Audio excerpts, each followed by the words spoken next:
Japan's Pure Land Buddhism gets its name because its followers believe in the existence of many Buddha lands, which are created by the vows, merits, and virtues of various Buddhas. Their special Buddha land is called the Western Paradise, or Pure Land. The splendors of this Pure Land, sometimes portrayed by artists and visualized by meditators, are unbelievably grand. In the Pure Land, there will be no more rebirths as man, beast, godling, or demon. Through the eons to come, one can work toward final nirvana in the Pure Land atmosphere. The 13th century monk Nichiren was the latest of the great Buddhist reformers. For Nichiren, the Lotus Sutra was not only the supreme scripture, it was the only true scripture. Nichiren believed himself to have been a leading disciple of the Gautama Buddha in a prior life. And now he saw himself as the one true interpreter of Buddhist enlightenment. Though he was popular with the common people, Nichiren considered them unable to understand the mysteries of the Lotus Sutra. So he proposed a radically simplified version for their use. Nichiren predicted foreign invasions, and he saw his prophecies fulfilled when the Mongols attacked Japan in 1274.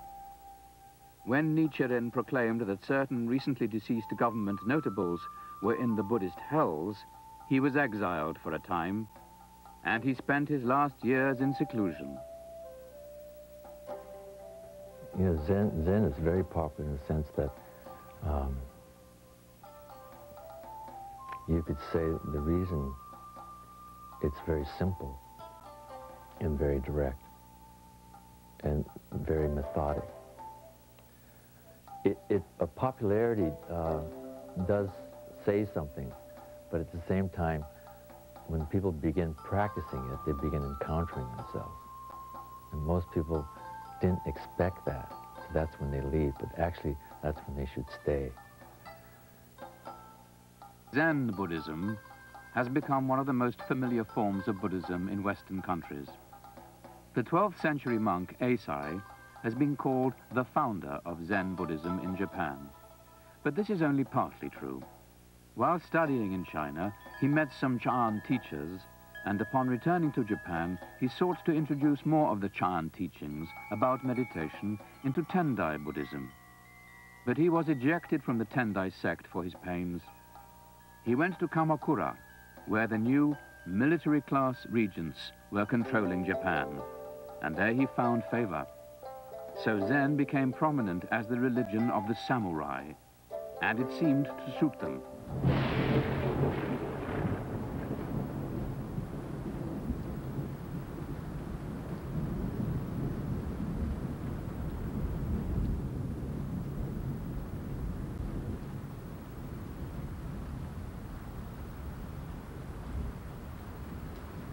Empty has kind of a negative connotation again, and it's very misunderstood, but there's a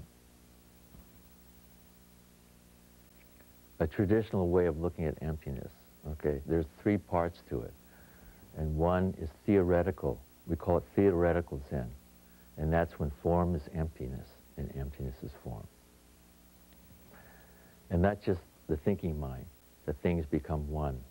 And the second part is Tathagata Zen, and here is where there's no emptiness and no form. That's the second part. And basically, nothing can be said at this point. No words can describe it. Just quiet. And the third part is form, emptiness is emptiness. So these three things are very important. And you will go through that kind of spectrum in studying Zen. And the third part is the highest value in the sense that the sky is blue, grass is green. We come back to seeing reality just as it is. And the first couple of parts is negating reality, because we've already conditioned ourselves to be separated from reality. And this is how emptiness plays a major part in Zazen or meditation practice. The philosophical emphasis of Japan's Zen Buddhism was based on Nagarjuna's doctrine of emptiness. the idea that words and doctrines are not ultimate truth. But overall, the central objective of Zen Buddhism is to attain the Buddha mind. The immediate goal of Zen is seeing into one's true nature as a human being, to see that it is Buddha nature.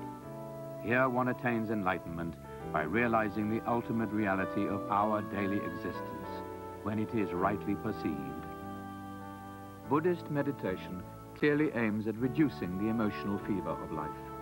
It produces a clear, calm-mindedness that sees things as they truly are, without the distortions of self-concern, hopes and fears, loves and hatreds.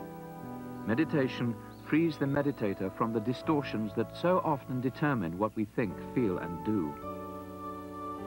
Here the world and the self are seen in a refreshingly new way. The very essence of reality and existence cannot be confined to intellectualized statements about it. Life's vital force is to be experienced in every moment and every action, no matter how ordinary or trivial. Zen enlightenment is a state of mind freed from its cultural confines, and it becomes free and spontaneous in all its actions and awareness.